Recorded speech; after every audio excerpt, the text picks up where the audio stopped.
Hello guys, कैसे हो आप सब। आई होप कि आप लोग अच्छे ही होंगे। गाइस, हाल ही मैंने एक मूवी देखी है। मूवी का नाम है द क्लोजेट। ये मूवी 2020 को रिलीज़ हुई है। इस मूवी की IMDb रेटिंग है 5.7 stars out of 10। So guys, आपने देख ही लिया कि इस मूवी को कितनी अच्छी रेटिंग मिली हुई है। इस मूवी के डायरेक्टर हैं क्विंग विंग किम। सो गाइस, बिना किसी देरी के अब हम चलते हैं मूवी की तरफ।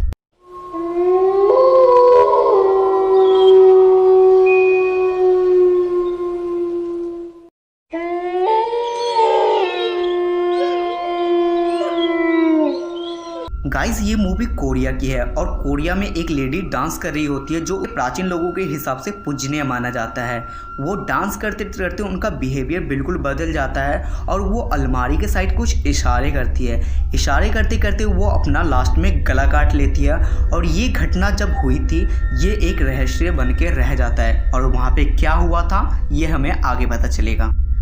गाइस, अगले सीन में हमें बाप बेटी दिखाई पड़ते हैं। बेटी का नाम ईना होता है और ईना काफ़ी ज़्यादा सैड होती है क्योंकि हाल ही में उनका एक एक्सीडेंट हुआ होता है और एक्सीडेंट में वो अपनी मॉम को खो देती है। ईना के डैड ईना को काफ़ी मनाने की कोशिश करते हैं लेकिन वे नाकाम रहते हैं। तो वो ईना को एक नए घर दिखाने के लिए ले जाते हैं जहाँ उन्होंने एक नया घर लिया होता है। उतने में ही उन्हें एक रोड पर जानवर की लाश दिखाई देती है और वो गाड़ी में ब्रेक लगा के उस लाश को देखने जाते हैं और उतने में ही गाड़ी के पास वापस आने के बाद वो देखते हैं कि ईना गाड़ी से गायब है। ईना के डैड ईना को ढूंढते ढूंढते जंगल के बीच में चले जाते हैं और वो घर के काफ़ी ज़्यादा पास होने के कारण वो घर के पास पहुंच जाते हैं। ईना उसे घर के पास ही दिखाई देती है। बाद में ईना के डैड ईना से पूछते हैं कि बेटा ये हमारा न्यू घर है, क्या तुम्हें ये घर पसंद आया। तो ईना उनको कोई जवाब नहीं देती क्योंकि ईना काफ़ी ज़्यादा सैड होती है। ईना के डैड खिड़की के बाहर बहुत सारे क्रॉ को देखते हैं और जैसे ही वो विंडो के पास जाते हैं तो एक क्रॉ उन पर अटैक कर देता है और उसके पैर से ब्लड आ जाता है। तभी उनके डैड को पैनिक अटैक आ जाता है और जैसे उनका एक्सीडेंट हुआ था वैसी घटनाएं उनके सामने बीतने लगती है। डॉक्टर ने ईना के डैड को केयरफुली रहने के लिए बोला था और टाइम से मेडिसिन लेने के लिए बोली थी क्योंकि उन्हें पैनिक अटैक आते हैं। ईना काफ़ी ज़्यादा सैड होती है क्योंकि उसके पापा उसके साथ कभी भी ज़्यादा टाइम स्पेंड नहीं करते बिकॉज वो अकेली हो चुकी। उसके पास माँ भी नहीं थी जिसके साथ वो अपना टाइम स्पेंड करे। वो खुद को काफ़ी ज़्यादा अकेला फील करती है। उसके बाद ईना कार्टून देख रही होती है। उतने में ही उनके पापा का बिजनेस कॉल आता है और वो कॉलिंग में फिर से बिजी हो जाते हैं। ये बिहेवियर ईना को बिल्कुल भी पसंद नहीं आता और वो रोते रोते अपने कमरे में चली जाती है और कमरे में जाने के बाद उसे अलमारी की तरफ से कुछ आवाज़ें सुनाई देती है और जैसे ही वो अलमारी की डोर खोलती है तो उसे उसके पीछे एक ब्लैक स्प्रिट दिखाई देता है और वो जोर से चिल्लाती है। ईना के डैड भागते हुए उसके घर पे आते हैं और गाइस, जैसा कि आपको पता है कि ब्लैक स्प्रिट ने ईना को अपने वश में कर लिया था। ईना के डैड ईना से पूछते हैं कि बेटा क्या हुआ, क्या तुमने चिल्लाया था। तो ईना कहती है नहीं डैड, यहाँ पे सब कुछ ठीक है, आप अपने रूम में जाओ। गाइस, अगली सुबह ईना का बिहेवियर बिल्कुल बदल चुका होता है। वो जल्दी से अपना खाना फिनिश करके अपने डैड को बोलती है कि डैड क्या मैं अपने रूम खेलने जा सकती हूँ, और उसके डैड उसे जाने के लिए बोल देते हैं। उसके बाद ईना अपने डैड को हग करके बोलती है कि डैड ये घर मुझे बहुत ज़्यादा पसंद आया और एक नया दोस्त भी। ईना के डैड उसे सीरियसली नहीं लेते क्योंकि उन्हें ये नहीं पता होता कि उनका नया दोस्त कौन है। ईना के डैड का एक कंस्ट्रक्शन का काम चल रहा होता है और वो वहाँ पे एक म्यूज़ियम बनाने वाले होते हैं। ईना के डैड ईना से कहते हैं कि मुझे 2 महीने के लिए अपने कंस्ट्रक्शन के काम के लिए जाना है। ईना उनसे पूछती है कि क्या मैं आपके साथ चल सकती हूँ। तो ईना के डैड उसे मना कर देते हैं। कहते हैं वहाँ पे आपको रिस्क हो सकता है इसीलिए आपको यहीं पे रहना पड़ेगा। आपके लिए यहाँ पे ग्रैंड माँ आएगी। ग्रैंड माँ वही होती है जो नौकरानी होती है और इस कारण से ईना काफ़ी ज़्यादा नाराज़ हो जाती है। रात को ईना के डैड कंस्ट्रक्शन के काम के लिए एक प्रोजेक्ट बना रहे होते हैं। तभी उन्हें एक बॉयलन की आवाज़ सुनाई देती है। वो सोचते हैं कि ईना अभी तक जगी हुई है और अपना बॉयलन बजा रहे हैं, लेकिन जैसे ही उसके डैड उसके रूम में जाते हैं तो वो देखते हैं कि ईना चुपचाप सो रही होती है। तभी अलमारी में से एक ब्लैक स्पिरिट दिखाई देती है जो उनके सामने अपना गला काट लेती है। गाइस, ये वही स्पिरिट होती है जिसे हमने स्टार्टिंग सीन में देखा था। तभी उनकी आंख खुलती है और वो देखते हैं कि ये एक बुरा सपना है और तभी उसके डैड उसके रूम में जाते हैं और वहाँ पे जाके देखते हैं कि ईना का सारा सामान बिखरा पड़ा है। उसके बाद ईना के डैड ईना से पूछते हैं कि बेटा तुम्हें क्या चाहिए। तो ईना कहती है कि मुझे और कुछ नहीं चाहिए, बस एक असली पिता चाहिए। उसके बाद इना के पिता काफ़ी ज़्यादा सैड हो जाते हैं और वो उसके लिए एक ग्रैंड मदर छोड़ के जाते हैं। उसके बाद ग्रैंड मदर को उसके कमरे से कुछ चिल्लाने की आवाज़ सुनाई देती है और इना अलमारी से दूसरी दुनिया में चली जाती है। उसके बाद ये बात इना के डैड को पता चलती है। इना के डैड इना को बहुत ढूंढने की कोशिश करते हैं लेकिन इना उन्हें कहीं नहीं मिलती है।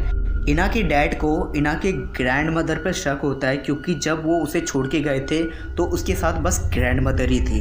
लेकिन इना सीसीटीवी फुटेज के हिसाब से अपने घर से बाहर नहीं निकली थी। इना के डैड इना की म्यूज़िक बुक चेक करते हैं तो उसमें उनको एक ड्राइंग आर्ट दिखाई देता है। वो ड्राइंग आर्ट अलमारी की तरफ कुछ इशारे कर रहा होता है।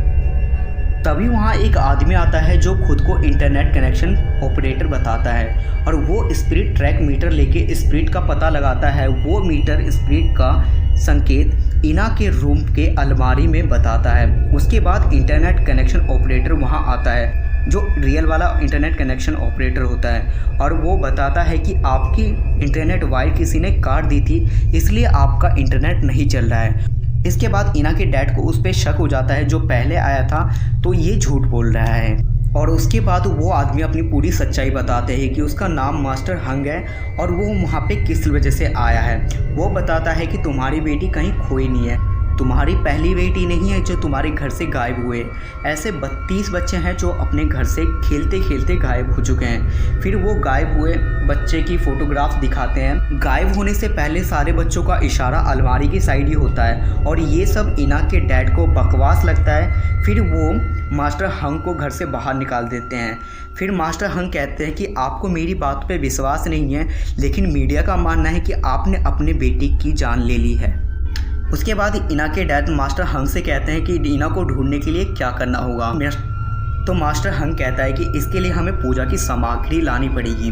उसके बाद वो सामग्री इकट्ठा करते हैं। उसके बाद वो एक स्टैचू बनाते हैं और उस पर अपना ब्लड डालते हैं। उसके बाद वहाँ पे एक कैमरा और स्पिरिट डिटेक्टर लाइट लगाते हैं जो स्पिरिट के आने पर लाइट करता है।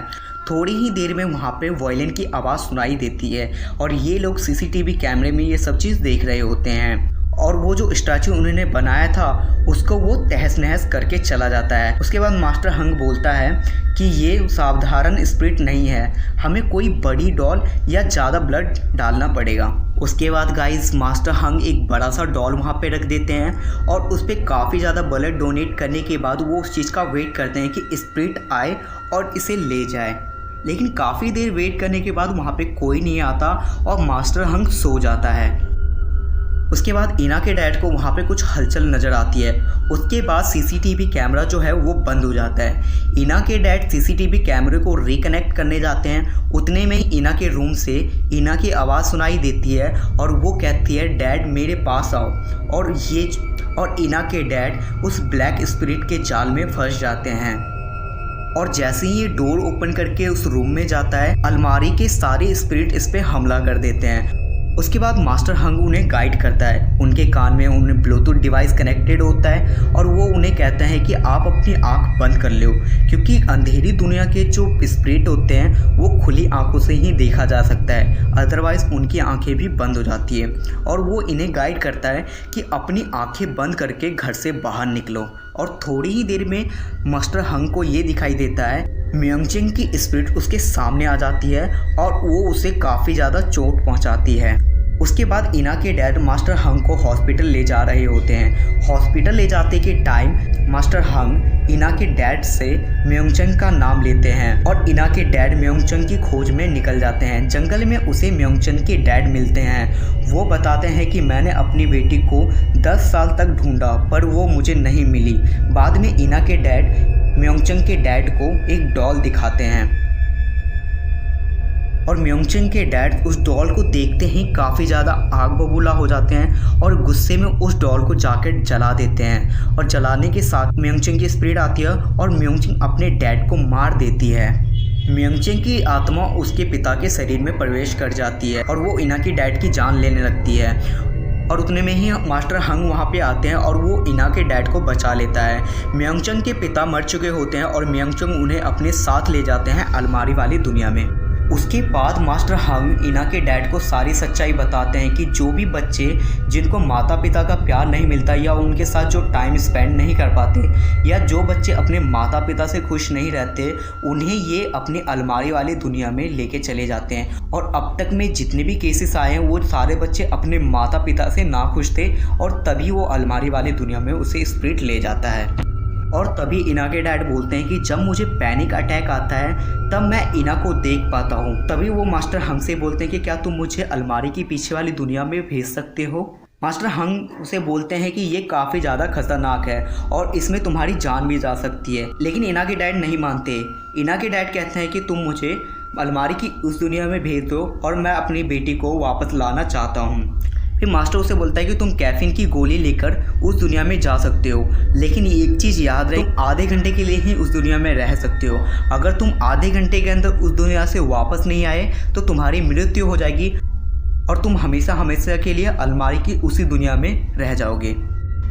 और उसके बाद मास्टर इना के डैड का हाथ काट कर अग्नि में उसका ब्लड डालता है और उसके बाद उसे अलमारी में बंद कर देता है। मास्टर हंग थोड़ी ही देर में पूजा स्टार्ट कर देता है और थोड़ी ही देर में इना के डैड दूसरी दुनिया में पहुंच जाते हैं। उसके बाद जैसे ही वो अलमारी का डोर खोलते हैं उस पर कई सारे स्पिरिट अटैक कर देते हैं और एक स्पिरिट उसे मारने ही वाला होता है। और वैसे ही मास्टर हंग अपनी तंत्र विद्या से उसे रोक लेते हैं और स्पिरिट अलमारी से बाहर आने लगता है। और इना के डैड को उस दुनिया में काफ़ी सारे बच्चे खेलते हुए दिखाई देते हैं और इना के डैड जैसे ही इना को आवाज़ देते हैं तो इन बच्चों का झुंड जो एक स्पिरिट होता है वो इसके पीछे इस पर अटैक कर देते हैं। और इना के डैड जैसे ही इना को बचाने के लिए जाते हैं और उनका एक ट्रक एक्सीडेंट हो जाता है जो उन्हें हमेशा फील होता है, जो उनके साथ हुआ था और जिस घटना में उन्होंने अपनी वाइफ और इना ने अपनी माँ को खो दिया था।